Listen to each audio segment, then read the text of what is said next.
नमस्कार बच्चों, स्वागत है आपका हमारे YouTube चैनल में। तो आज के इस वीडियो में हम देखने वाले हैं आपके हिंदी सब्जेक्ट का पार्ट 4 जिसका नाम है जोकर, इसका प्रश्न और उत्तर। तो सबसे पहला यहाँ पर प्रश्न क्या आता है, देखो मैंने समझा। तो बच्चों ये जो जोकर पार्ट है इसको पढ़ने के बाद आपने क्या समझा वो आपको लिखना था। तो देखिए मैंने यहाँ पर लिखा हुआ है, अगर आपने कुछ और समझा रहेगा तो आप वो भी आंसर लिख सकते हो। ठीक है, मैंने यहाँ पर क्या लिखा है देखो, प्रस्तुत पाठ में मैंने सीखा कि अपनी बातों को प्रभावी ढंग से कम शब्दों में व्यक्त करने के लिए मुहावरों और कहावतों का प्रयोग किया जाता है। देखो बच्चों, जोकर पाठ में हमने क्या पढ़ा था, मुहावरे और कहावतें पढ़ी थी, राइट। तो इससे हमने क्या सीखा कि अगर हमें अपनी बातों को कम से कम शब्दों में क्या करना है, बताना है, व्यक्त करना है, तो हम मुहावरे और कहावतों का उपयोग कर सकते हैं। ठीक है, चलिए आगे देखिए, यहाँ पर क्या दिया गया है कि निम्नलिखित शब्द को लेकर 4 मुहावरे लिखो। देखो यहाँ पर शब्द क्या है, हाथ, तो इसको लेकर के आप 4 मुहावरे लिखिए। ठीक है, तो देखो इसका उत्तर यहाँ पर दिया गया है। 4 मुहावरे मैंने लिखे हैं। पहला है हाथ का मैल होना, ठीक है, ये एक मुहावरा। फिर दूसरा हाथ धोना, तीसरा है हाथ पर हाथ धरे बैठना और चौथा है हाथ तंग होना।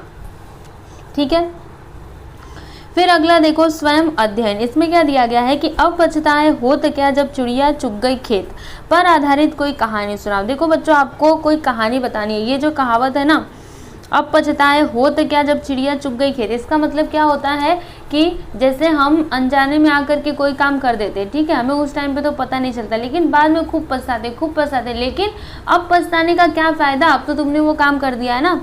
तो इसी पर आपको एक कहानी लिखनी है। तो देखिए यहाँ पर मैंने छोटी सी कहानी लिखी हुई है।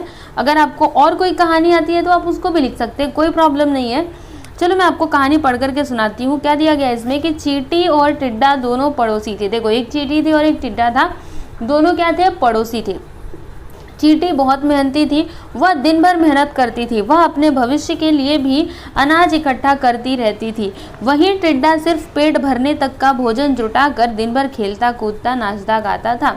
देखो जो चींटी थी वो बहुत ही मेहनती थी, वह दिन भर अपना काम करती रहती, मतलब मेहनत करती रहती थी।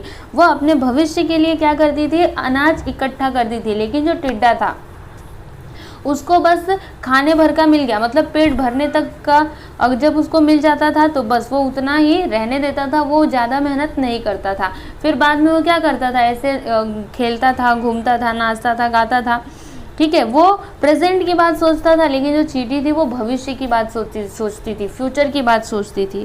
ठीक है, कुछ दिनों के बाद बरसात का मौसम आया। टिड्डे को कहीं भी भोजन नहीं मिल पा रहा था, जबकि चींटी आराम से घर में बैठकर बरसात का आनंद ले रही थी।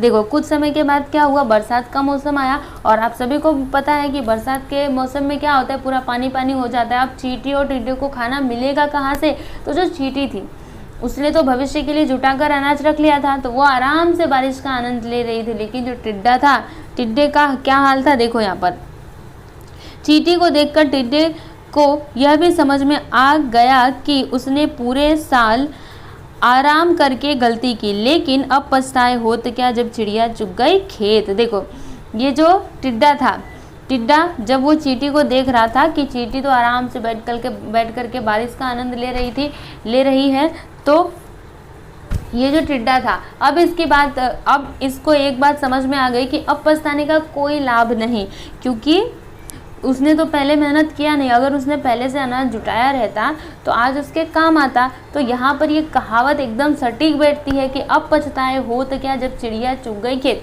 ये किसके ऊपर बैठ रही है, उस टिड्डे के ऊपर, क्योंकि उसने पहले कुछ नहीं किया, अब बाद में खूब पछता रहा है। तो अब पछताने का कोई लाभ है क्या, नहीं, उसे पहले मेहनत करना चाहिए था। सही है ना। तो ये कहानी छोटी सी थी जो मैंने आपको बताया। अगर आपको ऐसी और कोई भी कहानी आती है ना, तो आप यहाँ पे वो उसको भी लिख सकते हो। ठीक है, चलिए आगे देखते हैं। यहाँ पे क्या है, जरा सोचो बताओ। हाँ, यदि साइकिल तुमसे बोलने लगी तो, अच्छा बताइए, अगर आपसे साइकिल बोलने लगी तो इसके बारे में थोड़ा सोचो और बताओ। ठीक है, तो इसके बारे में आप चर्चा करना। सदैव ध्यान में रखो, हमें सदैव प्रसन्न रहना चाहिए। देखो बच्चों, आप एक बात हमेशा ध्यान में रखो कि हमें हमेशा कैसे रहना चाहिए, खुश रहना चाहिए।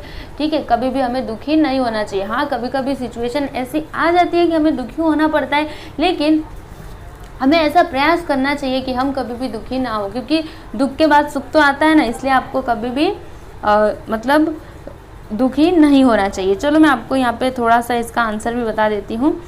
हंसना सेहत के लिए क्या होता है, बहुत ही लाभदायक होता है ना। आप सभी को पता है हंसने का व्यायाम भी होता है। क्यों करते हैं, क्योंकि इससे जो हमारा सेहत है, हमारे जो हेल्थ है वो एकदम अच्छा रहता है। ठीक है, हम हेल्दी रहते हैं, इसलिए हंसना बहुत ही ज़रूरी है।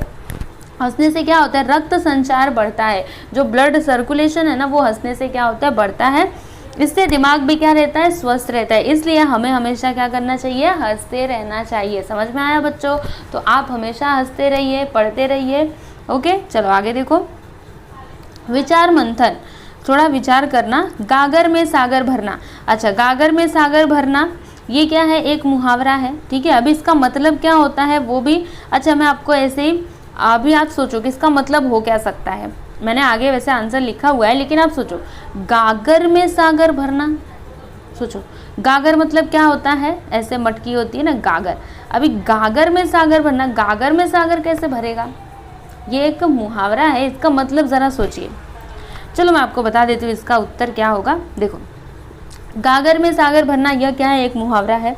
इस मुहावरे का अर्थ क्या है, कम शब्दों में बहुत कुछ कहना। अच्छा, गागर में सागर भरना का मतलब क्या होता है, मतलब इसका अर्थ क्या होता है इस मुहावरे का, कम शब्दों में बहुत कुछ कहना। ठीक है बच्चों, तो ये एक मुहावरा था जो मैंने आपको बताया। तो इस तरह से हमने ये जो जोकर पार्ट था इसका प्रश्न और उत्तर पूरा कंप्लीट कर लिया है, और मुझे उम्मीद है कि आप लोग को ये वीडियो पसंद आया हो।